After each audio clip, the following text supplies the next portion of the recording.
श्री वृंदावन बिहारी लाल की जय। आप सभी को सादर प्रणाम। श्री राधे। कल के प्रसंग में हमने भक्ति का स्वरूप, भक्ति के लक्षण एवं भगवद भक्ति की प्राप्ति के लिए जो साधन है, उस साधन का महत्व, साधन की चर्चा को हमने श्रवण किया था। आइए आज के सत्र में प्रवेश करें। आज के सत्र का विषय है सत्संग का फल। क्योंकि कल हमने जो चरित्र सुना कि नारद जी ने श्रीमद् भागवत सप्ताह का आयोजन किया, उस सत्र में भक्ति महारानी अपने ज्ञान वैराग्य पुत्र के साथ उपस्थित हुई, तो सत्संग के महत्व को वहाँ स्थान दिया गया। क्योंकि सत्संग के आश्रय से ही इनका दुख दूर हुआ, कल्याण को प्राप्त हुए। सत्संग का फल क्या है, इस विषय पर आज हम चर्चा करेंगे। तो सत्संग का फल है चरित्र निर्माण, अर्थात सत्संग में जाने से बिगड़ा हुआ जीव सुधरता है या बिगड़ा हुआ मन सुधरता है।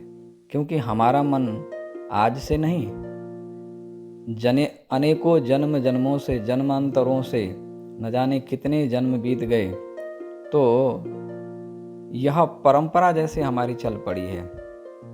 अनेकों जन्म हमारे हो चुके हैं, अनेकों बार हमारा मन बिगड़ चुका है।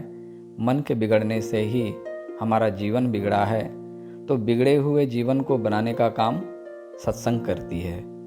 तो सत्संग का फल है चरित्र निर्माण, व्यक्ति के चरित्र का निर्माण होता है। सत्संग का फल है विवेक की प्राप्ति।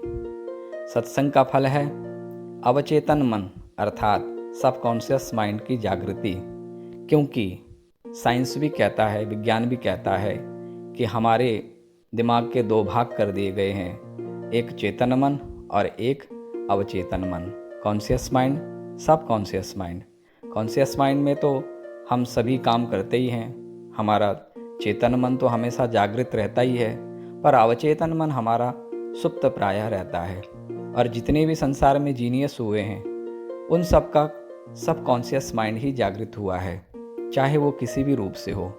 तो सत्संग से एक लाभ यह होता है कि हमारा जो अवचेतन मन है, उस अवचेतन मन की जागृति होती है। सत्संग से जीवन में क्रांति आती है। सत्संग से जीवन में एक परिवर्तन आता है।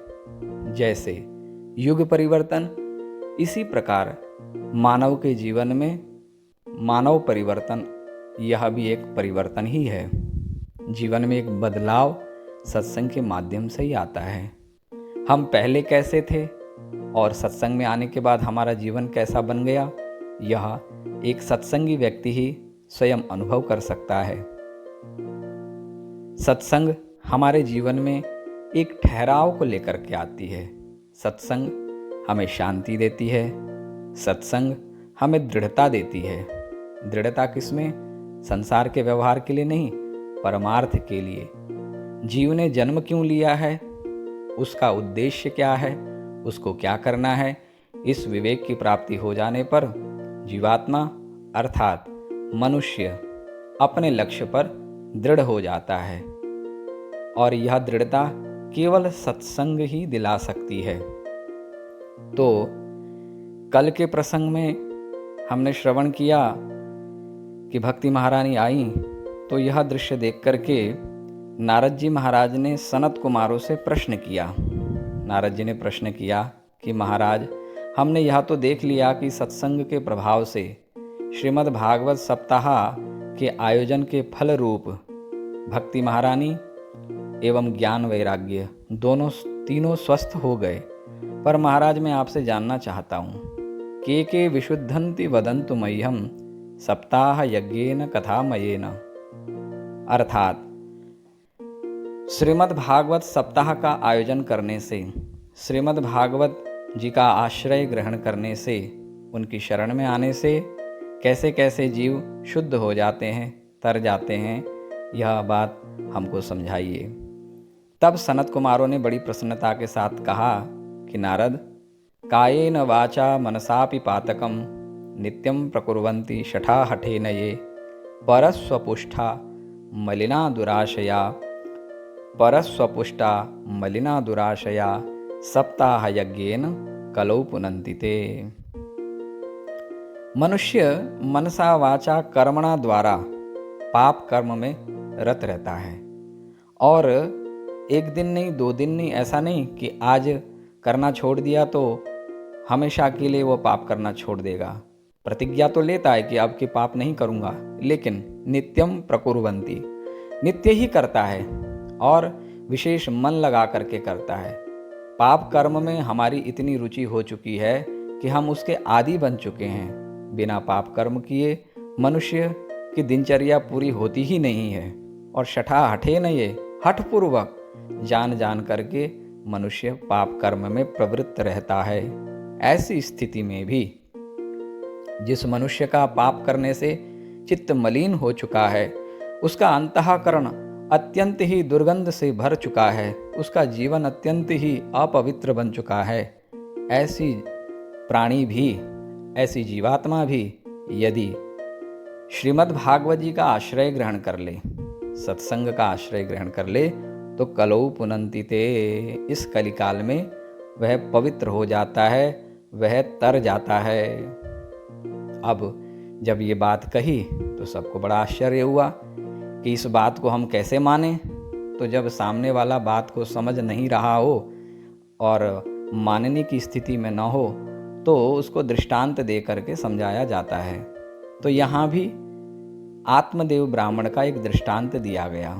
आत्मदेव एक ब्राह्मण थे, उनकी कथा को सुना करके यह सिद्ध किया कि मलिन से मलिन चित्त वाला, यहाँ तक कि मरने के बाद जीवात्मा जब मरने के बाद प्रेत बन जाता है, अर्थात जीवन में इतने पाप किए हों कि मरने के बाद जिस प्राणी का उद्धार नहीं हुआ है, जो प्रेत बन करके घूम रहा है, ऐसी प्रेत आत्मा भी यदि सप्ताह को श्रवण कर ले, यदि श्रीमद् भागवत जी का आश्रय ग्रहण कर ले, भागवत जी की कथा को सुन ले, अर्थात सत्संग का आश्रय ऐसे प्रेत आत्मा को भी यदि मिल जाए, तो मरे हुए उस प्रेत का भी कल्याण हो जाता है।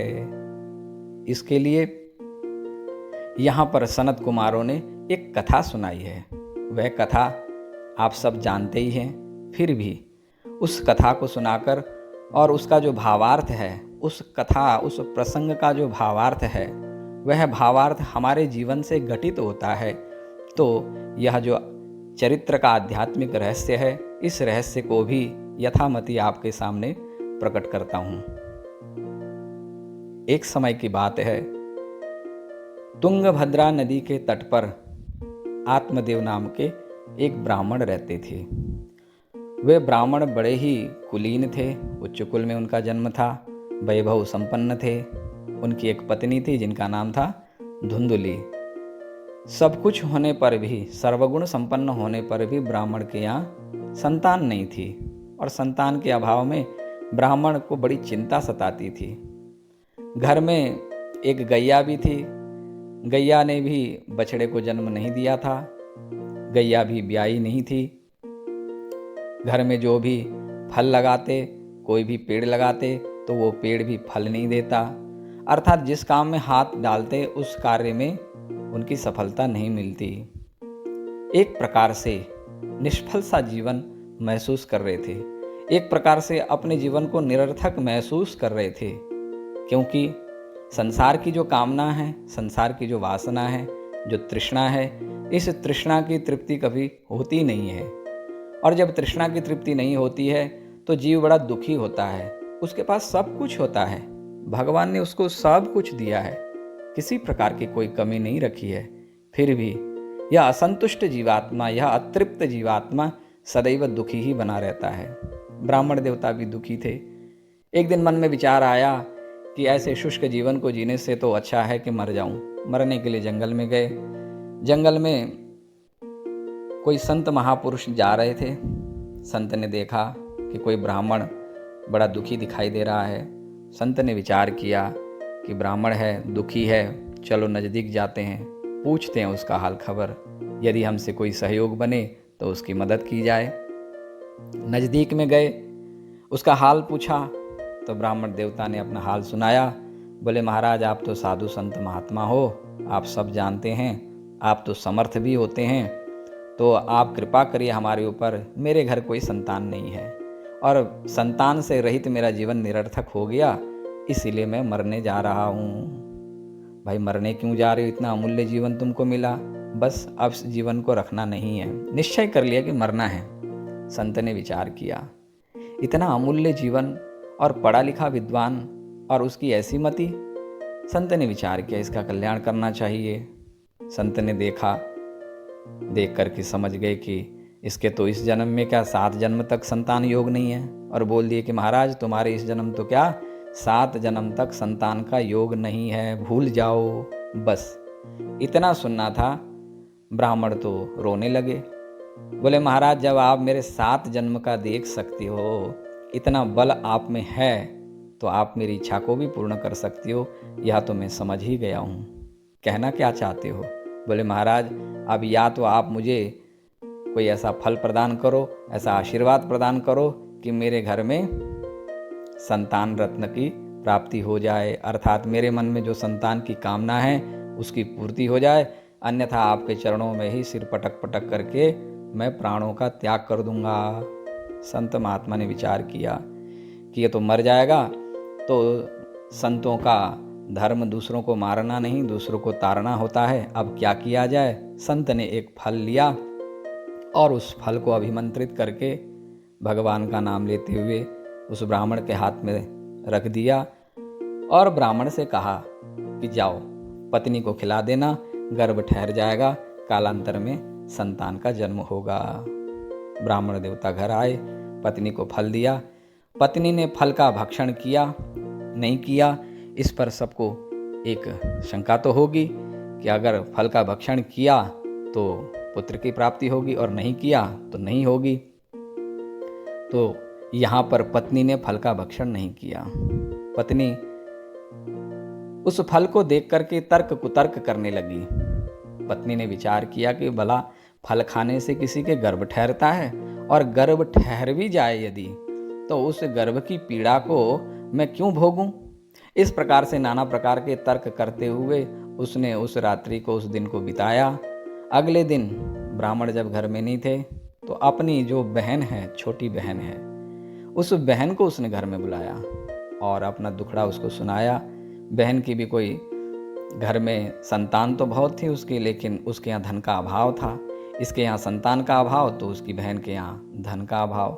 दोनों ने समझौता किया कि बहना मेरे यहाँ संतान का अभाव नहीं है, धन का अभाव है, तुम्हारे यहाँ धन का अभाव नहीं, संतान का अभाव। ऐसा करते हैं, मैं भी गर्भवती हूँ, कालांतर में जब मैं अपनी संतान को जन्म दूंगी तो तुम्हारे यहाँ छोड़ जाऊंगी, तुम मुझे कुछ धन दे देना। हम दोनों का जो यह निर्णय है, यह गोप्य जो बात है, इस बात को, इस रहस्य को, इस गोप्य रहस्य को कोई जान ना सके, हम दोनों के बीच ही रहे। समझौता हुआ एक प्रकार से।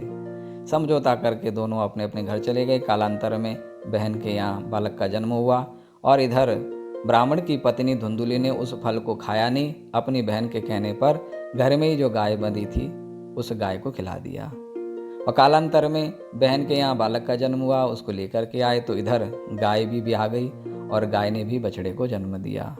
ब्राह्मण ने दोनों बालकों का नामकरण संस्कार किया। गाय के गर्भ से जिस बालक ने जन्म लिया उसके कान गाय के जैसे थे, उसका पूरा शरीर मनुष्य का ही था, लेकिन गाय के गर्भ से जन्म लेने पर कुछ अंश अर्थात उस बालक के कान गाय के कान जैसे थे, बाकी देखने में बिल्कुल ही मनुष्य जैसा ही उसका रूप था। नामकरण संस्कार हुआ। कालांतर में दोनों बढ़ने लगे। धुंधुकारी दुष्ट हुआ। जो धुंधुली अपनी बहन के यहाँ से बालक लेके आई थी, जिसे जगत में यह जाना गया कि धुंधुली की संतान है, उसका नाम धुंधुकारी रखा गया। उस धुंधुकारी ने सबको दुख देना प्रारंभ किया और जो को गोकर्ण जी थे, गाय के गर्भ से जिन्होंने जन्म लिया, तो गोकर्ण जी महाराज बड़े ज्ञानी हुए और कालांतर में गोकर्ण जी महाराज तो वन की ओर निकल गए भगवान का भजन करने, और इधर धुंधुकारी अपने माता पिता को कष्ट देने लगा, दुख देने लगा। पिता ने अपनी औलाद के उस चरित्र से दुखी होकर के पुनः मरने का निश्चय किया कि ऐसी औलाद के साथ रहने से तो अच्छा मर जाना ही अच्छा है। देखिए, विचार करिए, पहले संतान नहीं थी फिर भी मरने के लिए गए थे, आज संतान है फिर भी मरने की स्थिति में है। संसार तो किसी को भी सुख नहीं देता है। पुनः मरने के लिए घर छोड़ करके गए हैं और जंगल में पुनः आज जब मरने की स्थिति आई है तो मरने जा ही रहे थे कि मार्ग में पुनः संत ने इनको बचा दिया। वे संत कोई और नहीं, साक्षात इनके पुत्र गोकर्ण जी महाराज थे। घर में धुंधुकारी के अत्याचार से पीड़ित होकर के धुंधुकारी की माँ धुंधुली ने भी अपने प्राणों का त्याग किया। अब धुंधुकारी घर में अकेला वेश्याओं को घर में लाके उन वेश्याओं के साथ रहने लगा। कालांतर में चोरी डकैती करके वेश्याओं का भरण पोषण करता।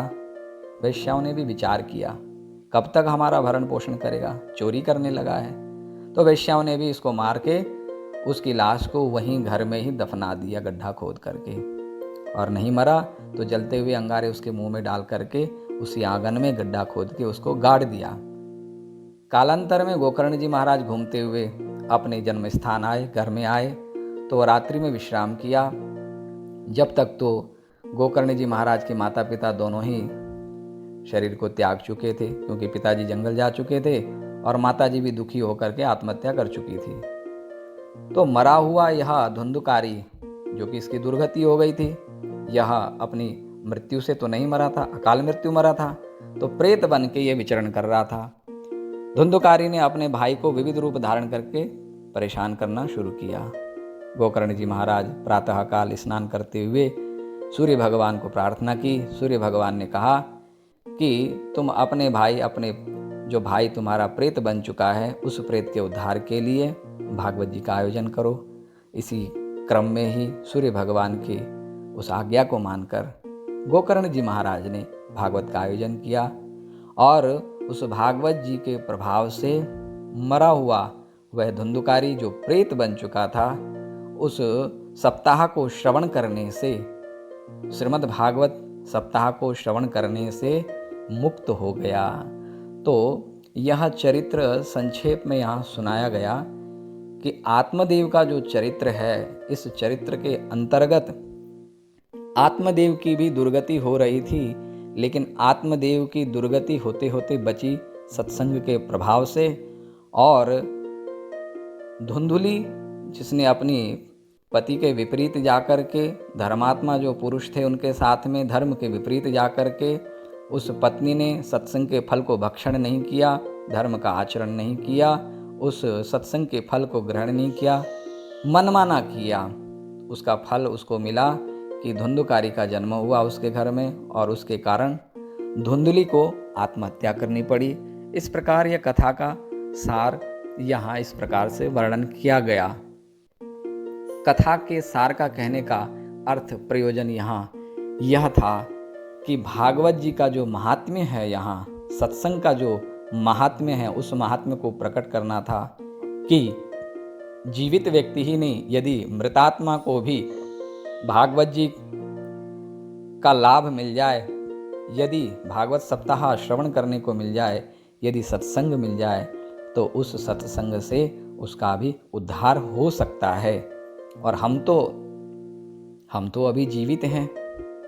यदि मरने के बाद प्रेत का उद्धार हो सकता है, सत्संग से मृत आत्मा का भी उद्धार हो सकता है, तो हम तो अभी जिंदा हैं, अभी जीवित हैं, तो हमारा कल्याण क्यों नहीं हो सकता? हमारा कल्याण भी हो सकता है, लेकिन बात यहाँ यह है कि हम अपना कल्याण चाहते ही नहीं हैं। वास्तविकता तो यह कि हम अपना कल्याण चाहते ही नहीं हैं।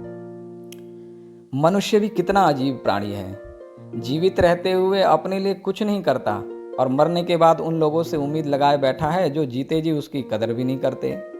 संसारियों की चिंता हमेशा करता है और सारा जीवन उनके लिए बर्बाद कर देता है। अपने लिए सोचने की भी फुर्सत नहीं है।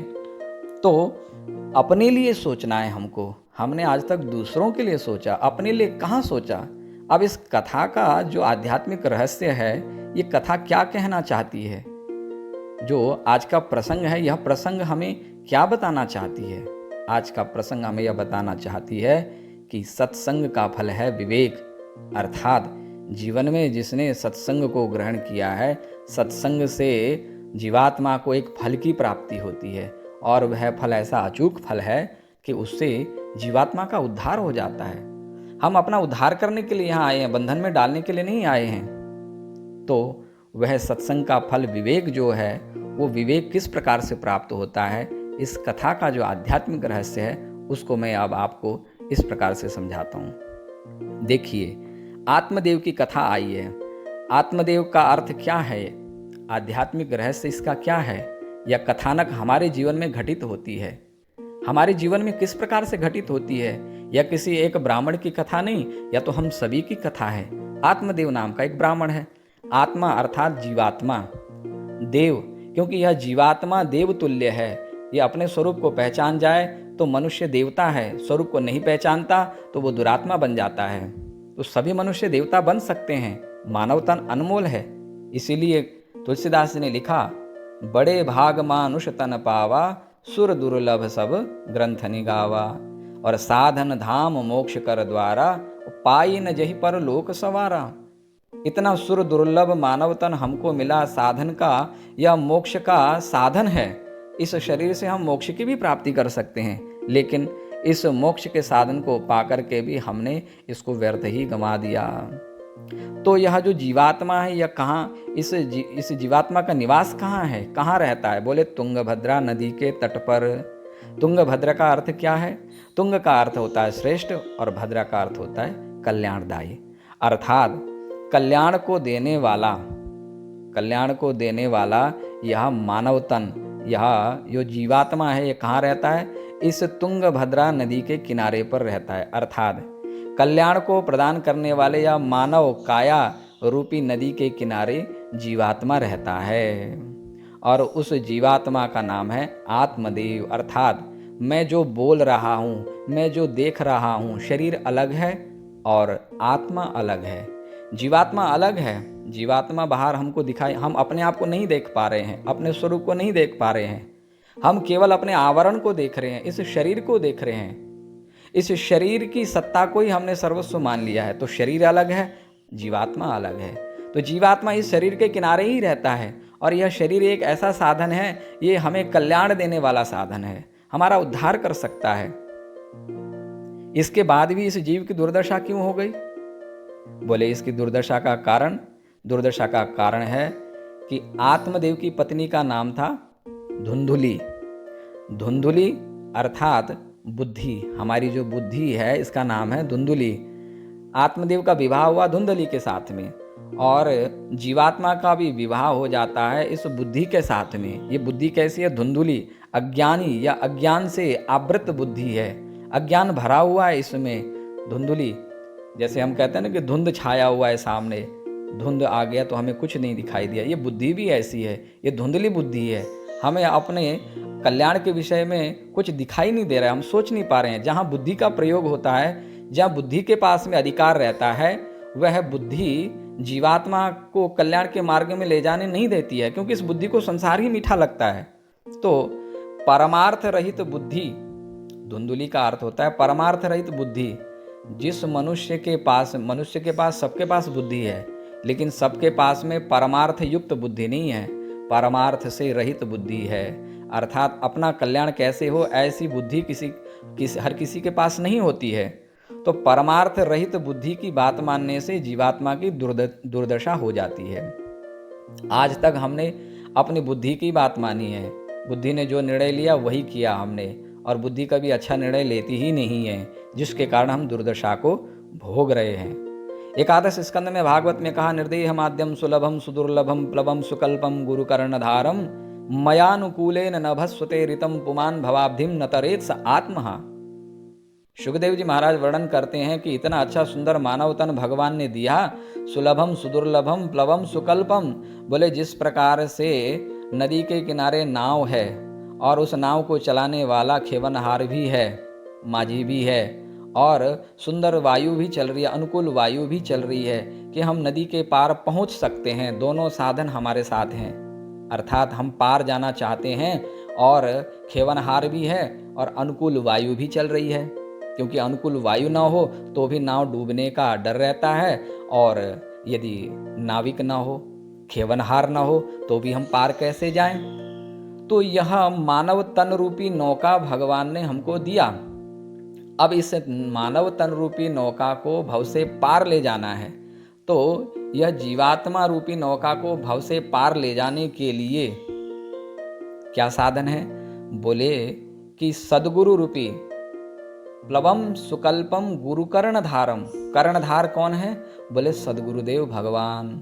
अर्थात भगवान ने संत महात्माओं को हमारे कल्याण के लिए इस धराधाम पर भेजा कि जाओ, जीव को पकड़ पकड़ के संसार के इस भव सागर से पार लेकर के आओ, क्योंकि वे अपने बल से पार नहीं हो सकते। तो संत महापुरुष खेवनहार बन करके आए हैं, और भगवान की कृपा रूपी अनुकूल वायु भी चल रही है।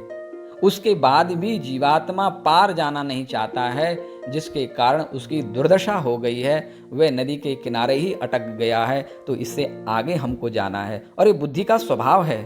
बुद्धि का स्वभाव है कि जीवात्मा को आगे बढ़ने नहीं देती है, जीवात्मा को रोक के रखती है, संसार में ही रोक के रखती है। संसार ही उसको अच्छा लगता है। जब यहाँ चरित्र का वर्णन किया गया तो वहां पर एक श्लोक आया है धुंधुली के लिए। धुंधुली के विषय में धुंधुली का परिचय दिया है कि वो कैसी है, उसका स्वभाव कैसा है। बोले लोक वार्ता रता क्रूरा प्रायशो बहुजल्पिका अशूरा च गृहकृत्येषु कृपणा कलह प्रिया। अर्थात जैसे धुंधुली का स्वभाव था, आत्मदेव की पत्नी का स्वभाव, कि लोक वार्ता रता अर्थात संसार की चर्चा करने में उसको बड़ा स्वाद आता है। क्रूरा, बड़ी क्रूर है, और प्रायशो बहुजल्पिका, बहुत बात करने वाली है। और शूराच अर्थात संसार के कार्य में बड़ी प्रवीण है, और गृह कृत्येषु और घर के कार्यों में भी बड़ी प्रवीण है। कृपणा कलह प्रिया, कंजूस है, और झगड़ा करने में, लड़ाई झगड़ा करने में बड़ी होशियार है। तो जिस प्रकार से वहाँ ब्राह्मण की पत्नी के चरित्र का वर्णन किया गया, आत्मदेव की पत्नी के चरित्र का वर्णन, ये आत्मदेव की पत्नी का स्वभाव नहीं, ये हर एक प्राणी के बुद्धि का स्वभाव है। हमारी बुद्धि कैसी है? हमारी बुद्धि का स्वभाव क्या है? आप विचार करिए, अपनी बुद्धि के बारे में विचार करिए कि आपकी बुद्धि क्या करती है। देखिए, पहला लक्षण लोक वार्ता रता, अर्थात हमारी बुद्धि, हमारा दिमाग संसार की बातों में जाता है। अर्थात जहाँ संसार की बातें हो ना, तो वहाँ मन लग जाता है, बुद्धि वहाँ खींची चली जाती है, उसको बड़ा स्वाद मिलता है संसार में। कोई चार लोग बैठे हो, संसार की चर्चा कर रहे हो, कितना आनंद आता है उस बुद्धि को। लोक वार्ता रता, संसार के चिंतन में उसकी बुद्धि तत्पर हो जाती है। और क्रूरा, बोले बड़ी क्रूर भी है। सांसारिक विषय पदार्थों की जो कामना इसके मन में है, वो अगर इसकी पूर्ति नहीं होती है तो बड़ी क्रूर भी हो जाती है, अर्थात जीवात्मा को दुख देती है। अगर मन में कोई बात आ गई कि मुझे ये चीज़ चाहिए और उसकी पूर्ति ना हो, तो बुद्धि बड़ी जो है क्रूर हो जाती है, तंग करती है, परेशान करती है, उसको दौड़ाती है। प्रायश बहुजल्पिका, बहुत बात करने वाली है। बहुत बात करने वाला होश में नहीं रहता है। इसी प्रकार हमारी बुद्धि भी होश में नहीं रहती है। शूराच गृह कृत्येषु, संसार के प्रत्येक व्यवहार में हमारी बुद्धि काम करती है, अर्थात संसार का चिंतन करने में, संसार का व्यवहार करने में, लोक व्यवहार में हमारी बुद्धि बड़ी दक्ष है, लेकिन पारमार्थिक व्यवहार में हमारी बुद्धि दक्ष नहीं है। ये बुद्धि का स्वभाव है, क्योंकि इस बुद्धि में तृष्णा भरी हुई है। और गीता में तो भगवान ने कहा है कि संगात संजायते कामः, कामात् क्रोधो भी जायते, और क्रोधात् भवति सम्मोहः, सम्मोहात् स्मृति विभ्रमः, स्मृति भ्रंशात् बुद्धिनाशो, बुद्धिनाशात् प्रणश्यति। अर्थात संसार का चिंतन करते करते बुद्धि जब क्रूर हो जाती है, तो क्रूर किस लिए होती है? क्योंकि उसकी कामनाएं पूर्ति नहीं हो रही है, और जब कामनाएं पूरी नहीं होंगी तो मन में क्रोध आएगा। क्रोध होने से ज्ञान नष्ट हो जाता है और व्यक्ति का पतन सुनिश्चित है। तो इस प्रकार से बुद्धि के बंधन में आने से, अपनी प्रत्येक जिम्मेवारी को बुद्धि को दे देने से, बुद्धि के हाथ में अपना सर्वस्व समर्पण कर देने से मनुष्य बड़ा दुखी है। आत्मदेव भी इसलिए दुखी थे क्योंकि वे बुद्धि की, अपनी पत्नी धुंधुली की ही बात माना करते थे। लेकिन अगर मनुष्य ने पुण्य किया है, अपने जीवन में थोड़ा भी पुण्य किया है, तो उस पुण्य का फल एक दिन जरूर मिलता है। यहाँ भी ऐसा ही हुआ। संसार की वासनाएं, व्यवहार के शूल मनुष्य के मन को कमजोर बना देते हैं। आत्मदेव के मन को भी कमजोर बना दिया, क्योंकि संसार की कामनाएं उनके मन में भरी हुई थी। अभी कामनाएं खत्म नहीं हुई थी, अभी तृष्णा मिटी नहीं थी, इसलिए वह निराश होकर मरने के लिए चले गए। अभी आपने सुना ना कि ब्राह्मण मरने के लिए जंगल में गए, तो निराश हो गए, क्योंकि वासनाएं पूरी नहीं होती हैं, तो वासनाओं की पूर्ति न होने से मन कमजोर हो जाता है। तब मनुष्य को कोई रास्ता सूझता नहीं है, तो उसका मन कमजोर हो जाता है, फिर वह मरने की सोचता है, अपनी बर्बादी की ओर वो गमन करने लगता है।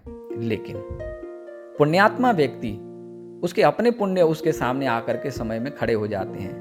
गीता में भगवान ने कहा, स्वल्पमप्यस्य धर्मस्य त्रायते महतो भयात्, अर्थात थोड़ा सा भी पुण्य यदि हमने जीवन में किया है तो एक दिन हमारी विपद परिस्थिति में वह धर्म का फल जो पुण्य है वो पुण्य आकर के खड़ा हो जाता है, हमें बचा लेता है। ऐसे ही आत्मदेव के सामने भी उनका किया हुआ पुण्य संत के रूप में उपस्थित हुआ, और जीवात्मा का उद्धार तो संत ही कर सकते हैं।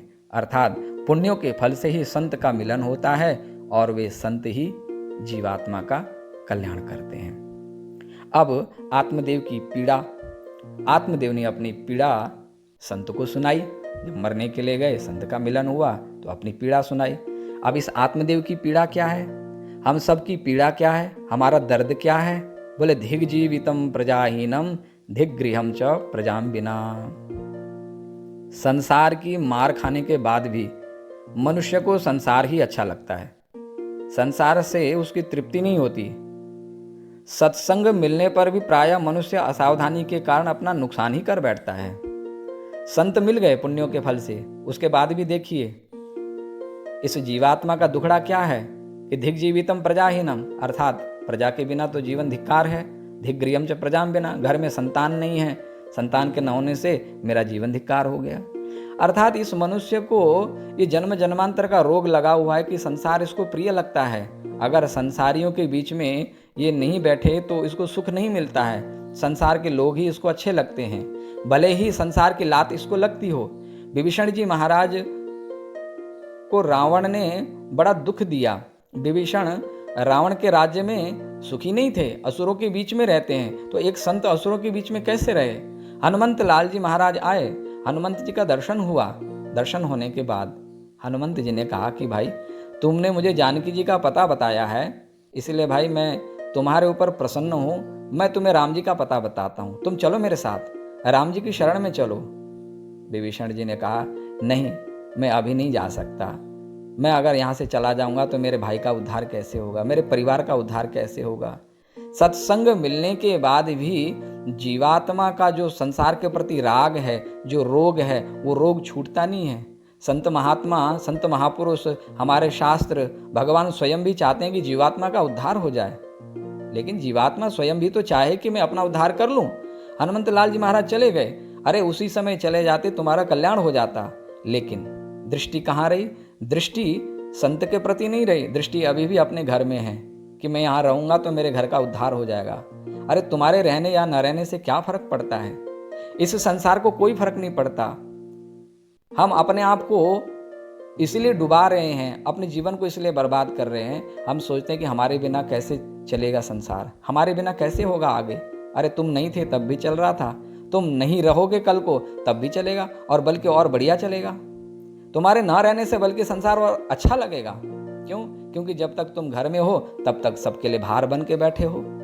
बाहर से व्यवहार में तो दिखाते हैं कि तुमसे बहुत प्रेम करते हैं, लेकिन अंदर से तो है कि कब छुट्टी हो जाए। तो हनुमंत लाल जी महाराज तो चले गए। अब रावण ने जब विभीषण को लात मारी तब जाकर के अकल ठिकाने आई, और विभीषण जी महाराज तब राम जी की शरण में गए। तो जीवन में भी ऐसा ही होता है कभी कभी कि हमारे नज़दीक में, बिल्कुल नज़दीक में, हमारे पास में ही भगवान बैठे हैं, संत बैठे हुए हैं, शास्त्र बैठे हुए हैं, तीनों समझा रहे हैं हमको कि भाई संसार की जो आसक्ति है इससे दूर हो जाओ, तृष्णा से रहित हो जाओ, इस लोक व्यवहार से हटो, अब परमार्थ की ओर बढ़ो, बहुत हो गया संसार के लिए। लेकिन तब हमें बात समझ में नहीं आती है। संसार की जब लात, और लात भी इतनी जोर से पड़ती है कि दर्द असह्य हो जाता है, तब जाकर के बुद्धि ठिकाने आती है, तब जीव कहता है कि हाँ मुझसे भूल हो गई, अब मेरा उद्धार कोई कर दे। आत्मदेव संत के साथ बैठे हुए हैं। यतिराज ने पूछा कि बताओ तुम्हारी पीड़ा क्या है? बोले कि प्रजा के बिना संसार शुष्क है। साधु ने समझाया कि भाई इस संसार में कोई भी सुखी नहीं है, जिसने विवेक का आश्रय लिया है वही सुखी है। इसलिए साधु ने कहा कि विवेकम तु समासाद्य त्यज संसार वासनाम, अर्थात विवेक का आश्रय लो और संसार का त्याग करो। तुमने अभी तक अपनी पत्नी धुंधुली का आश्रय लिया है, अर्थात यह जो बुद्धि है यह मलिन बुद्धि है। इस मलिन बुद्धि, कामनाग्रस्त, वासनाग्रस्त बुद्धि का आश्रय लेने से तुम दुखी हो। तुम इसकी बात मत मानो। फिर बोले कि अब तुम्हें सत्संग मिल गया ना, सत्संग से तुम्हें विवेक रूपी फल मिल रहा है, इस फल का भक्षण करो, इस फल को ग्रहण करके आसक्ति का त्याग करो। अरे देखो तो सही, राजा सगर के 60,000 पुत्र थे, उनको क्या सुख मिला? भगवान नारायण स्वयं पुत्र बन के राजा दशरथ जी के यहाँ आए, तो क्या राजा दशरथ की मनोवांछा पूरी हुई? क्या राजा दशरथ को सुख मिला? सुख तो किसी को भी नहीं मिला। तो कहा है कि बलिष्ठा कर्मणो गति, कर्म की गति बड़ी गहन है, अतः यह कर्म की मार है, यह समय की मार है, तुम आसक्ति का त्याग कर दो। लेकिन आत्मदेव तो हट कर चुका है। सत्संग मिलने के बाद भी जीवात्मा हट को छोड़ता नहीं है, उसको संसार ही चाहिए। बहुधा देखा जाता है कि सत्संग करते करते उमरिया बीत गई, उसके बाद भी घर के प्रति, संसार के प्रति लोगों की आसक्ति इतनी बनी हुई है कि कोई चाहता नहीं है उनको, उसके बाद भी वो उसी संसार के पीछे पड़े हुए हैं। आत्मदेव ने साधु के आगे आत्महत्या करना चाहा, बोले कि महाराज हम मर जाएंगे अगर आपने हमारी इच्छा पूरी नहीं की। साधु ने भी विचार किया कि कहाँ फंस गए हम। और दुखी आदमी संत के पास जाएगा तो उसे भी दुखी करेगा। कोई दुखी व्यक्ति यदि साधु के पास जाएगा तो उस साधु को भी दुखी कर देगा, वो उसको भी चिंता में डाल देगा। इसीलिए हमारे शास्त्रों ने, संतों ने, अनुभवी जनों ने, महत् पुरुषों ने संकेत किया कि परमार्थ पे चलने वाले जो परमार्थ के पथिक हैं, उन पथिकों को, उन साधुओं को संसारियों के साथ थोड़ा दूर से ही व्यवहार रखना चाहिए। क्यों? क्योंकि संसार का जो रोग उन संसारियों को लगा है, रोगी के नज़दीक बैठने पर संक्रमण रोग होता है। अर्थात ये छुआछूत की बीमारी है ना, किसी को जुकाम खांसी लगी हो तो डॉक्टर भी कहते हैं कि कुछ दिन के लिए इनको अलग रखो। तो जब जुकाम खांसी किसी के प्रति जा सकता है, किसी को रोग लग सकता है, संक्रमण हो सकता है, ये तो संसार का रोग है, भवरोग है, तो भवरोग भी तो संक्रमण हो सकता है। तो उस भवरोग के संक्रमण का भय बना रहेगा। इसीलिए परमार्थ के पथिकों को संसारियों के व्यवहार से, इस लौकिक व्यवहार से थोड़ा दूर ही रहना चाहिए। जितना आवश्यक हो उतना ही व्यवहार करना चाहिए, नहीं तो भजन शिथिल हो जाता है। और चाणक्य ने तो कहा है, दुखितै संप्रयोगेण पंडितोप्य वसीदति, अर्थात दुखी व्यक्ति का संग करने से पंडित आदमी भी, विद्वान आदमी भी वो दुखी हो जाता है। संत ने फल दिया और संत के द्वारा दिया गया जो फल है, तो हमारे अनुभवी महात्मा कहते हैं कि इस फल का नाम है विवेक। विवेक का अर्थ है धर्म का आचरण, अर्थात विवेक का अर्थ है सत असत का ज्ञान। और जब सत असत का ज्ञान हो जाए तो सत का ग्रहण करना और असत के आश्रय का त्याग करना। अब बोले कि सत्य क्या है और असत क्या है, यह भी जानना जरूरी है। तो एक दिन भगवान शंकर अपनी पत्नी उमा से, पार्वती से कह रहे हैं कि सत्य क्या है, असत क्या है। तो भगवान शंकर के शब्दों में सत और असत क्या है, यह तुलसीदास जी ने बड़ा सुंदर ही भाव दिया कि उमा कहूँ में अनुभव अपना, सत हरि भजन जगत सब सपना। हरि का भजन परमार्थ ही सत्य है और जगत सपना है। इसलिए जो सत्य है उसको पकड़ो भाई, और जो असत्य है उसको छोड़ने का प्रयास करो। एक दृष्टांत भक्तमाल में बड़ा सुंदर दृष्टांत है। श्री हरिराम व्यास जी महाराज उस समय बड़े विद्वान और ब्रज के बड़े महान विरक्त संत हुए। काशी में एक बार शास्त्रार्थ हुआ तो पंडितों की सभा हुई, तो शास्त्रार्थ में उन्होंने सबको पराजित कर दिया। अब जितने भी विद्वान थे सब रोते रोते काशी विश्वनाथ जी की शरण में गए, भोले बाबा से विनती की कि महाराज ये हमारी हार नहीं, ये तो आपकी हार है, और काशी तो विद्वानों की नगरी है, अगर आज हम हार गए तो तुम्हारी नाक जाएगी, हमारी नाक नहीं जाएगी। महादेव जी ने कहा ये तो बात ठीक है, तो रक्षा करो, अपनी लाज बचाओ। इस प्रकार जब उन्होंने प्रार्थना की तो सायंकालीन बेला में विश्वनाथ भगवान हरिराम व्यास जी के सन्मुख साधु का भेष बनाकर आए और उनके साथ में कुछ चर्चा हुई, संवाद हुआ। भगवान भोलेनाथ ने साधु रूप में हरिराम व्यास जी से पूछा, महाराज हमने सुना है कि आपने शास्त्रार्थ में सबको परास्त कर दिया है, आप बड़े विद्वान हैं, अनुभवी हैं, तो मेरे मन में भी कुछ जिज्ञासाएं हैं, मेरी जिज्ञासा का भी आप समाधान कर दें तो बड़ी कृपा होगी। बोले हाँ महाराज पूछिए। बोले महाराज एक बात बताइए कि विद्या का महत्व क्या है? बोले विद्या का महत्व है विवेक। बोले विवेक का फल क्या है? बोले विवेक का फल है सत असत का ज्ञान। बोले कि सत और असत क्या है? बोले ईश्वर सत्य है, जगत मिथ्या। तो बोले कि क्या सत को आपने पकड़ लिया और असत का त्याग कर दिया? क्या आपकी विद्या सफल हो गई? बस इतना कहना था। हरिराम व्यास जी को समझने में देर नहीं लगी, बड़े लज्जित हुए। तो भगवान शंकर ने उनको समझाया कि भाई ज्ञान का जो अहंकार है, यह ज्ञान का अहंकार जीव को बंधन में डाल देता है। ज़्यादा पढ़ा लिखा होना भी बंधन का कारण बन जाता है। तुम पढ़ लिख करके विद्वान तो बन गए, लेकिन तुम्हारे अंदर का अहंकार अभी टूटा नहीं है, अभिमान टूटा नहीं है, और इस विद्या के प्रति, शरीर के प्रति, गेह और देह के प्रति जो आसक्ति बनी हुई है, इस आसक्ति का त्याग नहीं हुआ। तुमने तो असत को ही पकड़ रखा है। संसार जब मिथ्या समझते हो तो ये शास्त्रार्थ करना ये भी तो असत ही है, फिर असत का त्याग तो तुम्हारा हुआ नहीं। और जब ईश्वर सत्य है तो फिर ईश्वर का भजन क्यों नहीं करते? हाथ जोड़ के भगवान के चरणों में गिर गए। बोले महाराज आप ही मार्ग बतलाइए। तो महादेव जी ने कहा कि जाओ वृंदावन चले जाओ और ठाकुर जी का भजन करो, बस यही सत्य है और कुछ भी सत्य नहीं है। बस हरिराम व्यास जी महाराज आए और श्री हित हरिवंश महाप्रभु जी के चरणों में आकर के उन्होंने फिर आगे भजन की प्रक्रिया को प्रारंभ किया। तो कहने का अर्थ है कि विद्या का फल जो है, सत्संग का फल जो है, सत्संग का फल है विवेक की प्राप्ति। अर्थात सत्संग में जाने से हमें यह ज्ञान हो जाता है कि जगत मिथ्या है और ईश्वर सत्य है। जब हम समझ गए कि ईश्वर सत्य है और भगवान का भजन ही सत्य है, भगवान का भजन ही असल फल है, तो फिर हम भजन क्यों नहीं करते हैं? क्यों अभी तक हमारा लौकिक व्यवहार छूटा नहीं? क्यों लौकिक व्यवहार से हमारी तृप्ति नहीं हुई? ये प्रश्न हमें अपने आप से करना चाहिए। विद्या का फल तर्क नहीं है, विद्या का फल दंभ नहीं है। तो अपने तर्क, दंभ, अभिमान, आसक्ति का त्याग करके हमको भगवान का भजन ही करना चाहिए।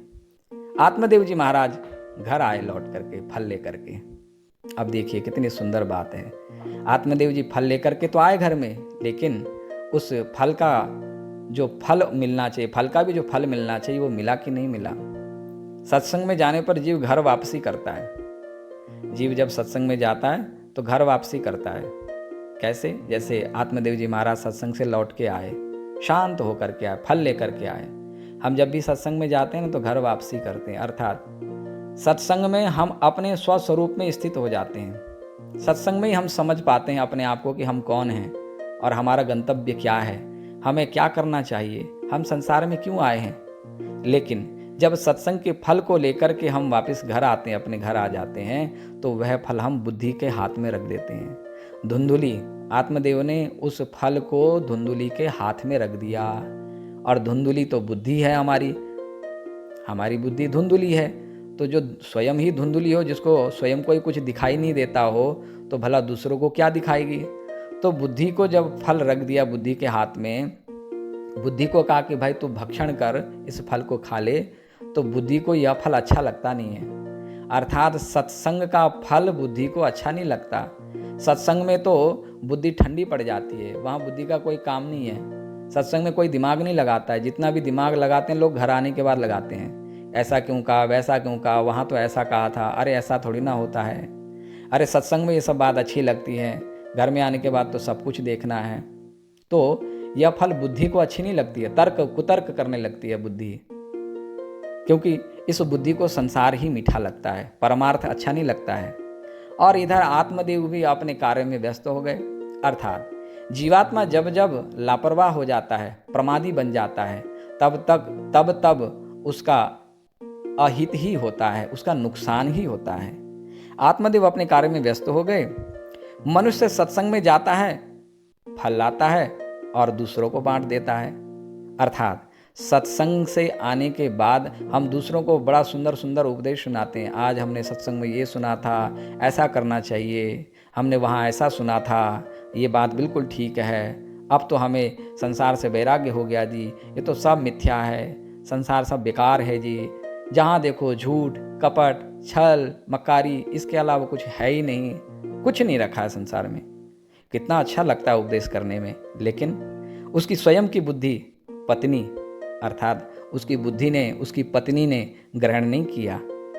ग्रहण नहीं करने का अर्थ क्या है कि सत्संग को हमने आचरण में नहीं उतारा, सत्संग को हमने बांट तो दिया, सत्संग में जाकर के जो हम लेकर के आए वो हमने सबको बांट तो दिया, लेकिन स्वयं के आचरण में, स्वयं के जीवन में वो अवतरित नहीं हुआ। अब जब आत्मदेव उस बुद्धि से दूर हो जाते हैं, जब आत्मदेव बुद्धि से कुछ देर के लिए दूर हो जाते हैं, असावधान हो जाते हैं, बुद्धि को ध्यान नहीं रखते हैं कि भाई बुद्धि कुछ गड़बड़ ना कर दे, तो बुद्धि गड़बड़ कर देती है। अर्थात इस बुद्धि को हमेशा सत्संग देते रहना चाहिए। जहाँ आपने सत्संग में विराम दिया वहीं ये मनमाना करने लगती है। तो बुद्धि ने क्या मनमाना किया? बुद्धि की छोटी बहन का नाम है मन। मनसस्तु परा बुद्धे, गीता में भगवान ने कहा मन से परे बुद्धि है, बुद्धि की छोटी बहन है मन। तो मन अर्थात अपनी छोटी बहन के साथ मिलकर के इन्होंने क्या किया? आत्मदेव को धोखा दिया। अर्थात मन और बुद्धि जब एक साथ मिल जाते हैं तो मनुष्य को धोखा दे देते हैं। अब विवेक रूपी फल का तिरस्कार करते हैं, ग्रहण नहीं करते हैं, धर्म का आचरण जीवन में नहीं होता है, जिसके कारण जीव को दुख भोगना पड़ता है। और उसका फल क्या हुआ? अब जो फल आत्मदेव जी लेकर के आए थे, संत के हाथ से जो फल मिला था वो फल लेकर के आए थे, उस फल को बुद्धि ने तो भक्षण नहीं किया, लेकिन बुद्धि ने वो फल गाय को खिला दिया। गाय को खिलाने का मतलब क्या है? गाय को खिलाने का अर्थ है कि कोई सतपात्र हो, उस सतपात्र में ही धर्म का आचरण फलीभूत होता है, अर्थात विवेक फलता है, विवेक रूपी फल सुरक्षित रहता है। तो धुंधुली ने वो फल गाय को खिला दिया, किसी सतपात्र में डाल दिया, और सत्संग का तिरस्कार करने से धुंधुली को आगे दुख ही मिलेगा। सत्संग की फल की महिमा हुई कि गोकर्ण जैसे धर्मात्मा, आचारवान, वैरागी पुरुष का जन्म होता है, जो आत्मदेव की मुक्ति का कारक बन जाता है, कारण बन जाता है। और धुंधुली ने जो कपट किया था, सत्संग के फल का तिरस्कार किया था, उसका फल बोले जो सत्संग को तिरस्कार कर देते हैं, अर्थात सत्संग में जाते तो हैं, सत्संग तो खूब करते हैं, लेकिन अपने आचरण में वो अपने जीवन में नहीं लाते हैं, तो आचरण में नहीं लाने का अर्थ होता है सत्संग का तिरस्कार। सत्संग करने से हमने बहुत सत्संग किया, हम बहुत सत्संगी हैं, ये कहने से वो सत्संग का कोई लाभ नहीं है उस व्यक्ति को। सत्संग का लाभ तो तब है कि जीवन में उस सत्संग को ढाल लिया जाए। तो सत्संग का तिरस्कार करने का फल धुंधली को क्या मिला? मानव जीवन की बर्बादी।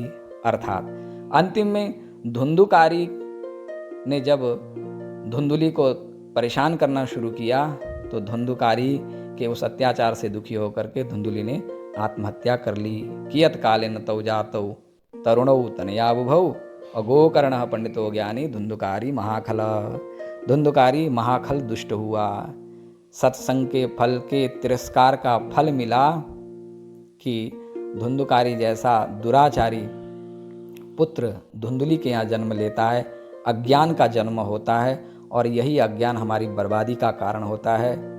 और आत्मदेव ने जो सत्संग प्राप्त किया था, उस सत्संग का फल उन्हें मिला, उसका फल उनको पूर्ण रूप से मिला। आत्मदेव पुनः गृह त्याग करके पुनः जंगल में चले गए। फिर आत्मदेव ने विचार किया कि घर में रहना ठीक नहीं है, अब तो घर त्याग करना ही उचित है। पुनः जंगल में मरने के लिए गए। तो आज पुनः वही सत्संग का फल, अर्थात जो सत्संग इन्होंने पूर्व में किया था, जो धर्म का आचरण इन्होंने किया था, उस आचरण का फल प्रत्यक्ष विग्रह के रूप में इनके सामने उपस्थित है। गोकर्ण जी महाराज स्वयं इनके सामने उपस्थित। भटकते हुए जीव का कल्याण गोकर्ण रूपी परमार्थ से ही होगा। अर्थात हम संसार में कितना ही भटक लें, हमारी भटकन कब खत्म होगी, हमारा कल्याण कब होगा? हमारे द्वारा किए गए परमार्थ से ही हमारा कल्याण होगा। हम मरने के बाद ये उम्मीद ना लगाएं कि मरने के बाद कोई हमें पिंडदान देगा, मरने के बाद हमारे लिए कोई सत्कर्म करेगा। अपना कल्याण चाहते हो आप तो जीते जी अपना कल्याण कर लो, मरने के बाद किसी से आशा मत करना। जीते जी जो तुम्हें पानी नहीं पूछते हैं, जीते जी जो तुम्हें तुम्हारे नज़दीक आकर के नहीं बैठते हैं, जीते जी जो तुम्हारे कुशल क्षेम नहीं पूछते हैं, आप उनसे कैसे उम्मीद लगा सकते हो कि मरने के बाद आपको कुछ मिल पाएगा। तो सत्संग का फल है विवेक। अपने विवेक को हमें जगाना चाहिए, उस विवेक को सुरक्षित रखना चाहिए। आप बांटिए मत। संसार में चार लोगों के बीच में बैठ करके सत्संग की बात मत करिए। सत्संग की बात करने से अच्छा है कि आप बात ना करें, क्योंकि बात करते करते तो सारी उमरिया बीत गई। लेकिन उन सत्संग की बातों को हमने जीवन में कितना अमल किया, इस पर आप जरूर विचार करिए। और यही है विवेक की सुरक्षा। विवेक की सुरक्षा होने में ही हमारा कल्याण निहित है। तो विवेक की प्राप्ति सत्संग से ही होगी। अतः सत्संग का फल है विवेक। सत्संग का फल रुपया पैसा नहीं है। कई लोग तो समझते हैं कि सत्संग में जाने से, संतों का संग करने से उनकी कृपा दृष्टि पड़ जाएगी, हमारे घर में भी रुपया पैसा हम जो चाहते हैं सो मिल जाएगा। ऐसा नहीं है। जीव जो चाहता है इस संसार में उसको सब कुछ मिलता है, उसके प्रारब्ध में जो लिखा है सो मिलेगा। लेकिन सत्संग का ये फल नहीं है। सत्संग का फल है विवेक।